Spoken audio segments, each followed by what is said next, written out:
match highlight analysis video. This time we're going to be going down to the Diamond to look at two teams that are definitely vying for that last spot in Master, High Voltage and Aurora. And at the time of this match, these are actually the top two and North American Diamond ranked teams. So definitely both very high probability contenders for that last spot in Master tier, being left vacant recently by Redshift.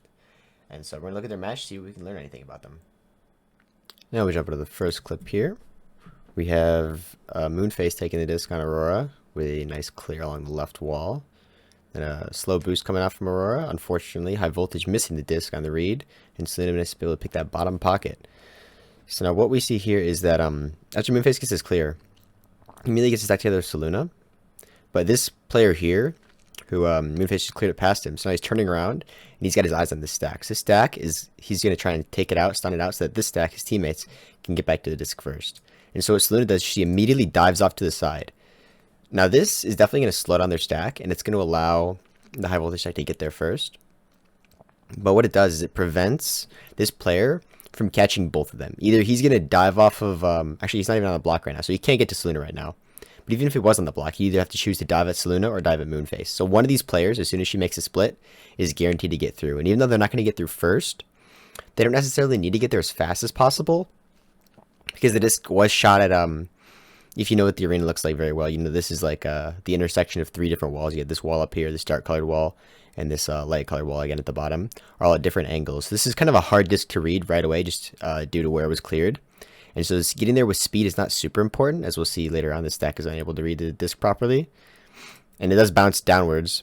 But because of the split, the stack does get there first, but unfortunately Fire Ninja gets there just a little bit too late, isn't quite able to get a hand on the disc, and Selena, having gotten past the defender, is able to get the disc and scores for a team. So even though splitting the stack definitely slows down the time, slows down the stack speed a lot, it guarantees that one player gets through. And even if High Voltage is able to recover this disc, they're going to be put on with pressure.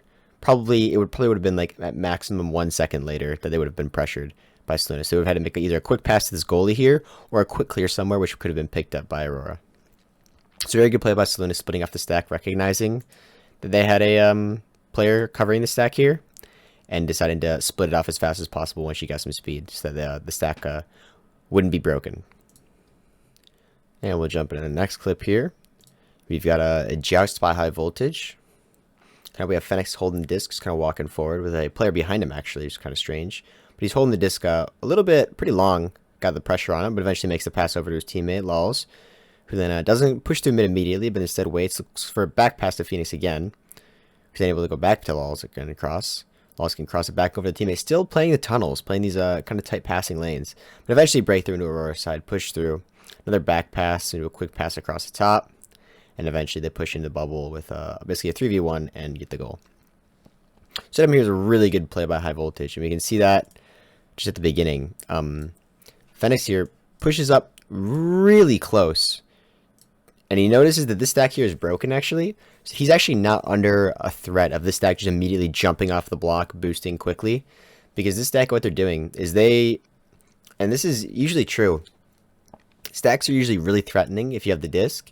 And so getting this close to one, they're expecting him at this point to have thrown the disc. And so you can see they're all raising their hands, all looking for a read on the passing lane. So he's even let go of the block as well. So both of them have their hands floating. But they realize eventually, after Phoenix doesn't fall for it, he doesn't make the pass into coverage. He realizes that the stack is just baiting his pass instead of actually pressuring him. And so he holds the disc really long, able to properly recognize that this is a fake threat and they're not actually planning on pushing him. And now, because of that, they have to quickly try and get back together. This third player does come in, but Phoenix is able to make the pass before getting pressured by him too much. These players all fall back to their side immediately, whereas High Voltage doesn't have anybody past midfield. Sloz again makes the correct move and doesn't push forward at all. He just again waits, tries to bait the defenders back, and you can see this defender pushes back in, this defender pushes back in, getting the pass back over to Phoenix. And then now that the defenders are on the midfield line, he make the pass back over out of coverage, and they can push forward into the zone. Again, just doing a really good job of controlling defenders, making again a back pass into open area. has a little bit of coverage, so he's going to push the disc back. And again, pushing this disc back to the farthest back man, again, draws out 2 of Aurora's defenders back to this guy. And so they can pass forward again over to the thing. And eventually, because this player lost a 1v1 over here on the far side, they can push into what ends up being a 3v1 versus the goalie, where the goalie gets stunned out. And they also have a player on the bottom just in case they want to go for a dunk, but eventually they just go for the pocket there.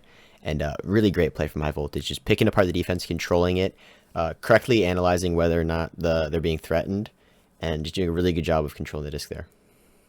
And we'll go into the next clip here.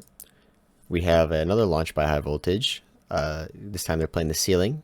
A quick pass over to the side, but it's quickly picked by Saluna, who then finds the open 3, getting a really fast goal in just under like 7 seconds to me. Really fast goal there. And basically what this play is highlighting is that we can see if we look at the mini-map, Aurora's playing a man defense. They're all splitting. They're all covering different tunnels. And then because High Voltage is playing a really conservative defense, you can see that when they go, none of the players actually, we got a player here, we got a player back here who's just above the camera, and we got this 2 players here. So all 4 of them are playing the ceiling, and all 4 of them are playing on their side of the arena. This allows, because man is such a versatile defense, it allows these 2 wing players to push up and pressure these side players. We can see Saluna obviously gets the pick on this character, or on this player. We also see Caesar's pushing up to cover this player as well. So even if the pass had gone the other way, they wouldn't have had much more time to get that disc off to the player top mid here. Now they are playing sort of an incomplete man because they're leaving somebody super far back just in case of a chain. But that's not super necessary to have this player pushed up. That's a really aggressive defense if they were to have him push up to midfield. It's definitely super viable, and something that a lot of teams will do is have just leave their side completely empty and just push up all 4 players. But again, this still works, obviously, because it did work here. And see, they do get the points off it. But yeah, there's definitely a lot of teams you'll see will be sort of scared of pushing up past midfield. We'd see usually in this situation, or at least sometimes in this situation, we'd see both these players stop at these blocks right here, these 2, and just kind of wait for a pass there. Maybe they'd move a little bit towards their coverage after stopping there, but you can see, especially on the side, Saluna recognizes quickly what the play is and never stops her momentum, so she still comes in with her full launch tube speed and is able to get the pressure on really quickly and getting the goal there. Now in the next clip we have an Aurora joust in which we see Steel grab the disc here and make a pass. Unfortunately it goes off the geometry pretty badly off there and gets eventually picked up by Fire Ninja, who puts a quick goal in. Now this does look like a very interesting play to put in a video like this. We're supposed to be looking at stuff pretty in depth, but what we actually see here is that we see Steel with the disc, misses the pass to Saluna, then gets the block off on Fire Ninja. Now if we look at, actually he goes back to goal instead of pressuring this disc, and Fire Ninja is actually the one who recovers the disc and ends up scoring it here.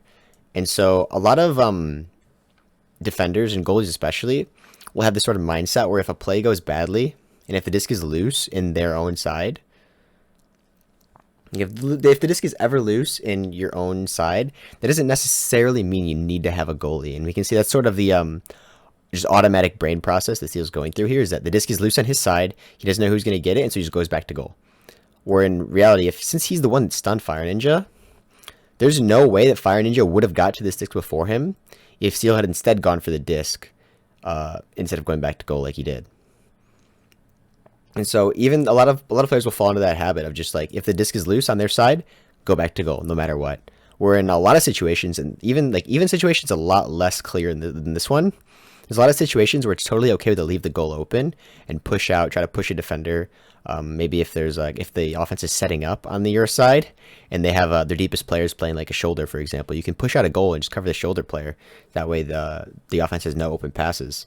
And even though you're leaving the goal open for maybe like a mail slot, usually that's still worth it because you're covering all 4 people. And if they do make a good shot, hats off to them, kudos. Sometimes you can still dive back off shoulder and get to there in time. Not often, but still sometimes it works. But especially in situations like these where it's super clear that he would have gotten to the disc first. If the disc is loose on your side, you don't always need to go and have a goalie. You don't need to have a goalie a lot more times than you think usually. And this is a really good example of that, basically, where goalie ultimately was not necessary and didn't even stop what was not a super difficult shot to save, all things considered. Middle of the goal, taken from, what was it, probably 6-7 meters out. Not a super difficult shot to save, but still, again, not saved.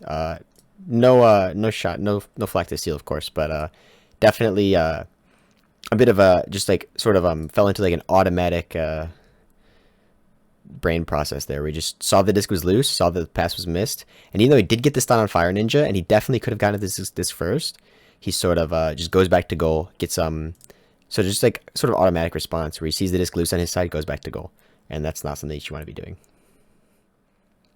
And in the next clip, we have a loose disc up top, which gets picked up quickly by Moonface. He gets a nice block off on the player, able to pick it up off the block, make it long clear there deep. Ends up bouncing a little bit. Eventually gets picked up by Sloon. He's able to walk it in nice and slow and dunk it into the middle pocket there. Now, what happened in this play on the screen is not super interesting, but what's a lot more interesting is the stack. So or the map, I'm sorry. But first we see Moonface gets a block on one of these players. One of these players can still move, but the one on the bottom there, Phoenix, cannot move. And so he gets the clear off, but instead of staying with his teammate, we see Lulz push back to the disc. Moonface doesn't get the clear eventually. And so then eventually Lulz gets stunned out there. And then again, instead of going to Lulz, his teammate goes back into these two players who are getting 2v2 punched out by the Aurora defense there. We can see the stack from a high voltage never actually gets off really properly. And so just definitely a slew of mistakes going on there, obviously, where they never really were able to get a stack together, even though these players could have just stayed together right there. They might have gotten pressured by the player there, but based on the way that they moved towards the midfield, it doesn't look like that's what would have happened. Yeah, that stack could have stayed together. This player eventually gets punched out in midfield. This player could have gotten back together with them and gone forward, but again, that doesn't happen, so the stack doesn't get back. And eventually, all they end up getting, really, is before the goal gets scored, is one lone player off of this big mess here. He gets kind of a little bit of a boost, looks like maybe 10 meters a second, and that's all they get. And eventually, that's not enough to get back there in time. So just a lot of players will, if they're, and what happens here mostly is the mindset probably, is that when they see a stunned teammate, they immediately disregard him. They're not patient enough to wait for this player to get back together, because even though this player is stunned out and can't boost right now, it'll only be like 2, maybe 3 seconds before that player can boost again. And so staying on this player and just waiting is definitely not a bad option. But you can see a lot of times where this player is moving forwards towards midfield. This player then gets stunned, and then he immediately turns around and flies back this way, just disregarding a stunned teammate, even though, again, he starts moving right there. They could have absolutely had a stack going. The stack probably would have already had a grab or 2 going by the time Saluna grabs his disc. If you look at the timing of it. This player gets stunned. This player turns around. This player can move again. As soon as the light turns back on, they can move again. This player would have been already at them. The disc still hasn't even been close to grab by Saluna. It's still bouncing away towards this way. She's still not even to the shield yet. They could have had the boost, and as long as they don't mess up the chain, they could get there probably the same time, maybe even before, if the chain's good enough. And so there's definitely a big mistake there, just counting out your teammates as possible stacks as soon as they get stunned, and just trying to get a better option when the stunned teammate is actually the better option most of the time. And the last clip of the video, we jump in, we see high voltage moving up the field. A nice duck by Phoenix there. It makes a pass over to his teammate, but unfortunately it gets stunned off quickly by Caesar, who clears it unfortunately into the geometry there. And then high voltage gets to control the disc again. Again, moving up, again looking for the cross pass, and getting saved this time by the goalie after going for a shot instead, and gets picked up. So basically, there's a couple things that I want to pick up here. So first, the way that the Aurora defense is playing right now, they've got their goalie sort of covering the lane. He's getting back to goal right now. He's flying back there. We've got Moonface covering this player on the block, staying out of stun range that he can't get himself into a 1v1, but still close enough to him that this is not a viable pass. And this player up here, sort of keeping an eye on the arena. There's nobody immediately in the bubble yet, and so there's nobody for him to cover right now, so he's just playing a decent spot, trying to stay in a good spot where he can see anybody, where he see if any of the high voltage players push into the bubble, and then he can get down and cover them. Now, unfortunately, Phoenix does win his 1v1 here, getting a duck under Saluna there, and pushes forward.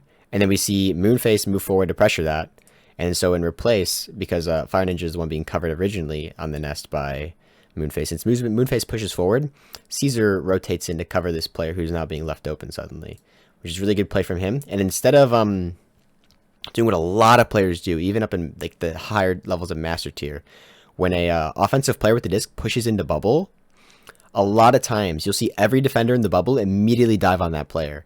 And but Caesar does a really good job of, instead of doing that, he stays on that cut pass, doesn't leave his man, stays on him, gets the stun off, and is able to get the disc and clear. And unfortunately, the clear doesn't go as good as it could have been, but it's still a really good job staying on that man and like being patient instead of collapsing on the bubble pusher.